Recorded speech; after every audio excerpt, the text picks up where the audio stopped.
عايزه اقول لكل البنات اللي موجودين على السوشيال ميديا، احنا عايزين ندعم الرئيس عبد الفتاح السيسي، وعايزين نقف معاه، وعايزين نقول ان احنا بنحبك جدا. السيسي في قلوبنا وفي عيوننا.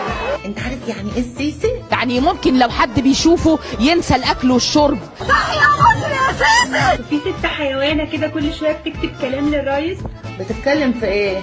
كلام مش كويس عشان هي حيوانه وجزمه، واحنا مش عارفين اصلا هي مين دي.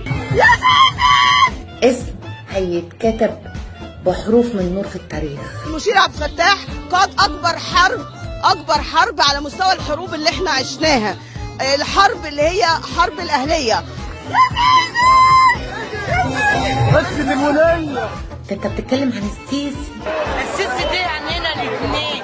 السيسي ده زعيم تاريخي، خلاني احب الدنيا قوي وان انا بحبه قوي قوي. غبيه يا طور انتي، انا بقول لك ما تتكلميش على الرئيس بتاعنا عشان الرئيس ده اجمل واحد في الدنيا. بنقعد نهتف للسيسي وكده وربنا يخليه لنا. فينك يا سيسي انقذ مصر. السيسي مين اللي بتتكلم عنه؟ فينك يا سيسي يا بطل. اللي علمكوا الادب يا كلير. انقذ مصر يا سيسي. عايزه اقول للاستاذ عبد الفتاح السيسي، وعايزاه يلبس كلاسين تحت البناطيل عشان البرد.